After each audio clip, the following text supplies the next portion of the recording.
A rare Saturday session, the Democrat-led House of Representatives approved sending $25 billion to the US Postal Service and block any operational changes that could delay mail this November.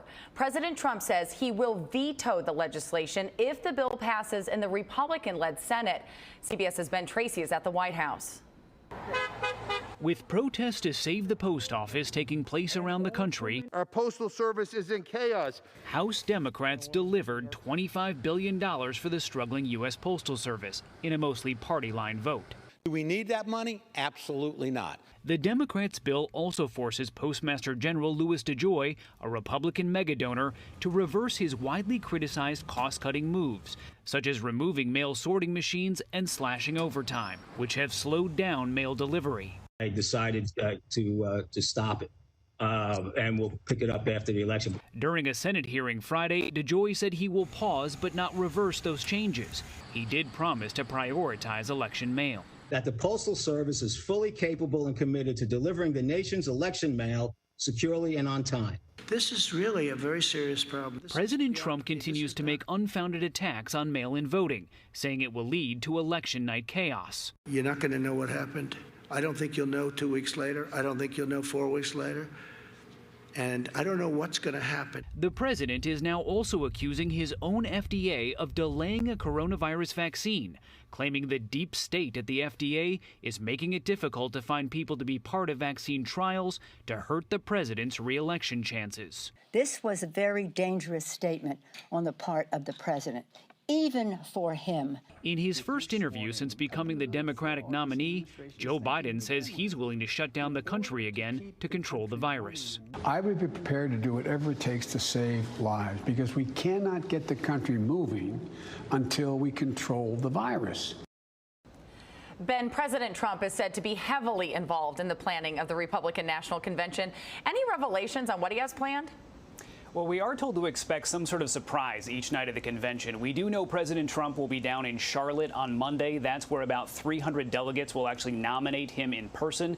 He will accept that nomination here at the White House on Thursday night. He's going to do a big speech out on the South Lawn. They're currently building a big stage and lighting rig out there for that event. But overall, expect to see a lot of President Trump. Jamie, the Trump campaign puts it this way. They say this is going to be a fairly unusual participation level by the president. And it'll all be live. Ben, thank you. Hey, what's up, everyone? Welcome to this bonus edition of the Startup Junkie. And no, I am not wearing a suit because honestly, I've been out having a good time with my family. Of course, social distancing while having a good time. But that's not why I'm here this evening. I am here this evening to talk to you a little bit about what's going on with Congress right now. What just happened maybe less than an hour ago. The House voted on a motion, on a bill to actually send $25 billion to the United States Postal Service. Okay, it passed as you thought it would, but did not pass only based on Democratic votes, but it also passed in a bipartisan way. In other words, there were Democrats as well as Republicans voting to send money to the post office. All right, so United States Postal Service, that is. So why is this important? Why is the United States Postal Service so important and so vital to our very existence and our everyday way of living, our everyday way of life? Well, it's important for various reasons. Okay, first and foremost, I want to say the most important thing that you need to know about the United States Postal Service is that, it is actually written in the Constitution. All right. So I challenge any of you con law professors out there, you can verify this. All right. For any of you guys out there who might be leaning a little bit to the right and saying that, hey, look, I agree with the current administration. It is not being run effectively as a business. I have to remind you it is a service, right? That is a service of our Constitution, and it's a service of the United States government. That's why they call it the US Postal Service. Now, second reason why it's so vitally important, because there are so many veterans and seniors that depend on timely delivery of the mail. Why? One, for two reasons. And that first reason is they get medicine in the mail, all right? The second reason is they get Social Security checks in the mail. Now, many of you guys who order off of Amazon, and I don't know if you've experienced this or not, Amazon basically, when you order, they won't charge you until they actually ship out your products, right? And I swear to you, whenever I see that they're sending it out via USPS, United States Postal Service, not to be confused with, UPS, I'm like, man, am I actually going to get my my package, what I ordered? Because there's so many backlogs, and this is not a political thing. Just don't think left, don't think right. Just think about it right now. If you were waiting something or for something in the mail and you ordered it, and it, like say for example, if you order a lot on eBay, you'll see that a lot of the eBay sellers, because it's cheap, will send things United States Postal Service.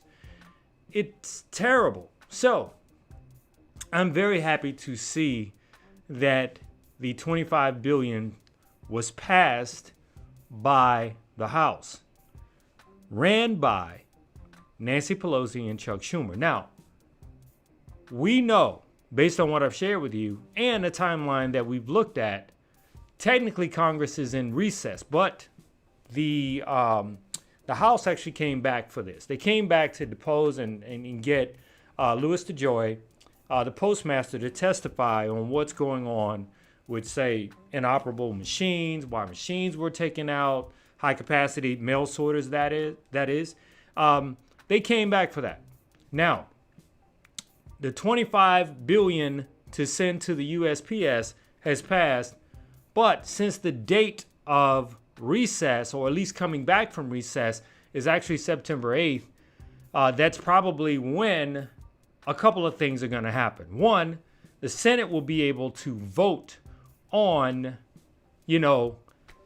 sending that money to the United States Postal Service so they can speed up the mail. And the second thing is, that's when the stimulus is going, negotiations will most likely begin again. Now, for all you guys out there who love Schoolhouse Rock, I'm just a bill. Yes, I'm only a bill, and I'm sitting here on Capitol Hill. You know that a proposal for a law actually starts in the House. It passes in the House. It goes to the Senate. Once it's in the Senate, it passes in the Senate. It goes to the president's desk. Now, that means there's three branches of government basically working it out. All right? Well, there's Congress and there's the administration, there's Congress. They working the negotiations out. However, when it comes to the HEALS Act and the HEROES Act passed almost 90 days ago. What was that, May 15th, by the House. And HEALS proposal from Mitch McConnell in the Senate, the leader, you got to actually have a negotiation between the House, the Democrats in the House, and the Republicans in the Senate. However, what is happening is basically the Democrats have been negotiating directly, instead of negotiating with, say, the Republicans in the Senate, because they're on recess anyway. Mitch McConnell and his rank and file kind of, stepped outside of negotiations. And so Nancy Pelosi and Chuck Schumer have been negotiating directly with the current administration, or the representatives of the administration. That is the president, Donald Trump, that's Mick Mulvaney, that's and the White House Chief of Staff, Mark Meadows. All right, so hopefully, starting September 8th, the day after Labor Day, some things can actually start happening where we, one, get the United States Postal Service back up and running in a timely manner, and two, where we can start finding out more about the stimulus checks, the thing that you've been asking me the most about. I will have more information about that then. Now, there is a strong possibility that something can happen between now and then because, a lot of people are hurting. Over the past couple of weeks, there have been 1+ million people filing jobless claims. Fortunately, the number of people who actually are unemployed has gone down. So I will keep you informed. Now, another thing I want to talk to you guys about, is the Startup Junkie Live Facebook group. Okay, startupjunkie.io Facebook group. I appreciate all the people that have joined. Over the past few days, we've got almost a couple of hundred people join. I really, really appreciate it. The Startup Junkie Facebook group is about business. Entrepreneurs use it as a resource. People share information about their business. I pose questions on there. I am the admin, of course, and I invite you to join. Now, a couple of house rules. The Startup Junkie Facebook group is all about the entrepreneur. It's all about business. And since it's all about business, if you find that sometimes you may try to post something and it will not go through, for example, and no offense to anyone out there, any pastors, church sermons, no. Workouts, no. In fact, it's funny because it's actually kind of cool. We actually have a husband and wife team who are Christian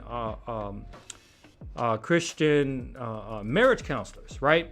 And that's their business, but they also have a show. And so they post their show. They're having interesting guests there. They're talking about what's going on with life, love, and marriage and black love, right? And I got to tell you, it's a fantastic show. But yet, the show is not only based in Christianity, but it's their business. It's what they do. So that kind of stuff is appropriate, right? However, working out and posting TikTok videos, I'm sorry, all right? So if you find that you've posted things in the startupjunkie.io Facebook group and they're not showing up, that is probably the reason why. Now, although I'm the admin over it, I do not monitor it, okay? I have a producer that monitors it. So if you want to post, if you want to join, if you need a fantastic resource for yourself as an entrepreneur, I highly encourage you to join the startupjunkie.io Facebook group. In other words, just search Startup Junkie, JUNKIE.io Facebook group, and I guarantee you it'll come up, and we'd love to have you. We'd love to hear about your business. We love to share resources with you and to help you along your entrepreneur journey. So that said, it's clear I'm coming to you from the black room, and I always come to you from the black room when I'm serious about things. So I am serious about this whole USPS debacle, and I hope that Congress gets its stuff together. But you know what you can do? You can actually put pressure on Congress, whether you're right-leaning, whether you're left-leaning, to actually get to work. All right? So I'm the host of the Startup Junkie. Be sure to check out the Startup Junkie live podcast on Apple, iTunes, Spotify, TuneIn, as well as iHeart Media.